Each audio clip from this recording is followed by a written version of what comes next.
झज्जर में पूर्व मंत्री कैप्टन अजय यादव का भाजपा पर बड़ा हमला। कहा, भारतीय जनता पार्टी ने गैंगस्टरों वाले काम शुरू कर दिए हैं, धमकी देकर पैसे लेना। पूर्व मंत्री कैप्टन अजय यादव ने भाजपा सांसद राव इंद्रजीत पर भी साधा निशाना।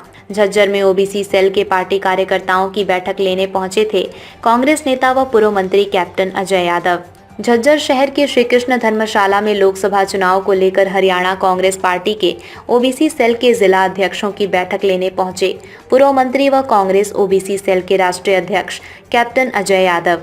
ओबीसी सेल के राष्ट्रीय अध्यक्ष कैप्टन अजय यादव का झज्जर शहर की श्री कृष्ण धर्मशाला में पहुंचने पर कांग्रेस पार्टी के ओबीसी सेल के कार्यकर्ताओं की तरफ से जोरदार स्वागत किया गया था। ओबीसी वोट बैंक को साधने के लिए भाजपा द्वारा नायब सैनी को मुख्यमंत्री बनाए जाने के सवाल पर बोले कांग्रेस पार्टी के नेता कैप्टन अजय यादव। कहा, अगर भाजपा को नायब सैनी को मुख्यमंत्री बनाना था तो 4 साल पहले मुख्यमंत्री बनाया होता और अभी 3 महीने की आचार संहिता लग जाएगी और उन्हें काम करने के लिए 2 या 3 महीने मिलेंगे और वो 2 या 3 महीने में क्या कर लेंगे। और ये तो भाजपा के हाथी के दांत खाने के कुछ और हैं और दिखाने के कुछ और हैं। इस बात की क्या गारंटी है कि भाजपा 2024 के विधानसभा चुनाव में सत्ता में आएगी। इनको केवल बलि का बकरा बनाने के लिए भाजपा ने ये काम किया है। और गुरुग्राम में जब प्रधानमंत्री आए थे तो मुख्यमंत्री की कितनी बड़ाई करके गए थे। और जो ये हाईवे बन रहे हैं, ये तो सड़कें बेची जा रही हैं और टोल लिया जा रहा है। और ये जो काम हो रहा है, पूंजीपतियों को सड़कें बेची जा रही हैं। और ग्रामीण क्षेत्र की सड़क देखो आप। और इन लोगों को कोई काम नहीं करना, केवल लोगों को गुमराह कर रहे हैं। और सड़कों पर टोल टैक्स कितना भारी लगा रखा है और जीएसटी कितनी भारी लगा रखी है।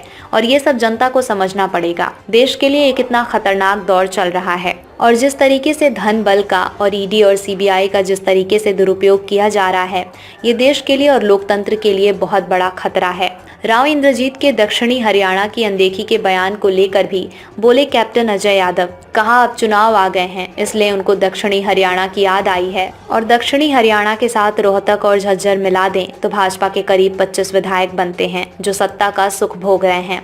तो मुख्यमंत्री इधर से बनना चाहिए था, लेकिन अभी भी मुख्यमंत्री कुरुक्षेत्र का बना दिया तो अब राव इंद्रजीत सिंह को याद क्यों आ रही है दक्षिणी हरियाणा की। और ये उनका एक चुनाव के दौरान काम करने का तरीका है। और जब चुनाव नजदीक आते हैं तो किसी और के सिर पर ठिकरा फोड़ते हैं। और पिछली बार भी लोकसभा चुनाव में कहा था कि ये मेरा आखिरी चुनाव है और अब थूक कर क्यों चाट रहे हैं और अब चुनाव क्यों लड़ रहे हैं, केवल इनको सत्ता चाहिए। इलेक्टोरल बॉन्ड मामले को लेकर कांग्रेस पार्टी के नेता कैप्टन अजय यादव ने भाजपा सरकार पर साधा निशाना। कहा, भारतीय जनता पार्टी को 14 ऐसी कंपनियों ने चंदा दिया है जिनके ऊपर ईडी, सीबीआई और इनकम टैक्स की छापेमारी हुई थी। उन लोगों ने भाजपा को चंदा दिया है और जुआ खेलने वाली कंपनी और पाकिस्तान की कंपनी से भी भाजपा ने चंदा ले रखा है। और भारतीय जनता पार्टी ने गैंगस्टरों वाले काम शुरू कर दिए हैं कि धमकी देकर पैसे लेने का। ये तो ठगबंधन था। आपने देखा होगा किस प्रकार से तहसील में, एक्साइज में, आपके आरटी ऑफिस में किस प्रकार से भ्रष्टाचार फैल रहा था। अब जो है इन्होंने ये सोचा कि भाई अब सामान तो सारा समेट लिया, अब जो है सोचते हैं कि भाई जेजेपी को कैंडिडेट खड़ा कर देगी, उससे जो है कुछ वोटें बढ़ जाएंगी। इसलिए ये म्यूचुअल जो है अपने जो स्वार्थ के लिए ये काम किया है। इनका कोई मकसद नहीं है कि भाई ये जो है कोई, अब दुष्यंत चौटाला अगर इतना बुरा था तो उसकी जो है 5 साल तक उसकी जो सत्ता उन्होंने भोगी। और जब उनके विभाग में इतनी शिकायतें आ रही थी तब कार्रवाई करते। और अभी आपको पता होगा अब तक इनका वो हो गया, इनका स्वेरिंग सेरेमनी, अब तक स्वेरिंग सेरेमनी हो पाई है। मंत्रिमंडल का गठन नहीं कर पा रहे हैं क्योंकि सारे उम्मीदवार हो रहे हैं। तो मुझे पता भी नहीं है सरकार चल भी पाएगी नहीं चल पाएगी।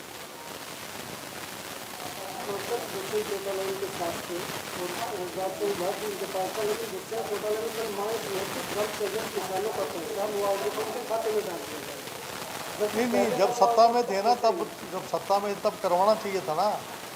सत्ता से बाहर आके अभी तो निकले हैं, हफ्ता हुआ है उनको, तब तक क्या कर रहे थे? तो घड़ियालियाँ आंसू बहा रहे हैं और कुछ नहीं है। ये तो इनकी वजह से ही तो भारतीय जनता पार्टी सत्ता में आई है। अगर वो कांग्रेस साथ दे जाते तो कांग्रेस सरकार बन जाती। अगर सबसे बड़ा कोई दोषी है जिसकी वजह से सांप्रदायिक ताकतें सत्ता में आई हैं तो दूसरी को टाला है।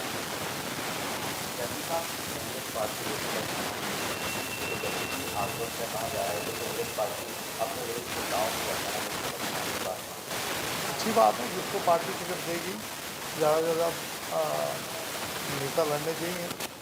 और जो देरी हो रही है, मुझे उम्मीद है कि जल्दी अब 18 तारीख को जो है कि फैसला कर लेंगे और फिर हम अपना लगेंगे काम करने में।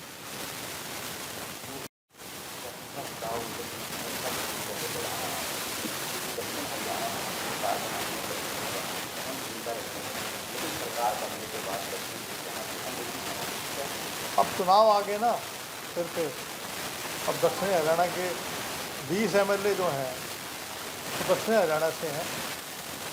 अगर झज्जर को मिला दो तो आपके, और रोहतक और झज्जर को मिला दो तो 30 MLA, अपने 10 MLA तो यहीं से ही हैं और यहाँ भी 3-4 MLA इनके होंगे, तो कम से कम 25 MLA तो हमारे इस इलाके से ही हैं जो भाजपा में जो सत्ता भोग रहे हैं। तो मुख्यमंत्री तो इधर से बनना चाहिए था, अभी भी जो है मुख्यमंत्री कुरुक्षेत्र का बना दिया। तो अब याद क्यों आ रही है राव इंद्रजीत सिंह जी को? वो तो ये उनका एक स्टाइल ऑफ वर्किंग है।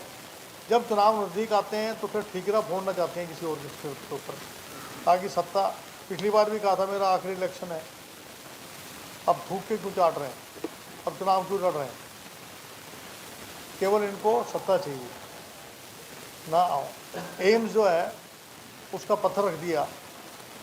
आप बताइए क्या अब आचार संहिता लग जाएगी, एम्स का OPD लग जाएगी वहाँ? केवल भ्रमित करने के लिए एम्स का पत्थर रख दिया वहाँ, जैसे डिफेंस यूनिवर्सिटी का पत्थर रखा था।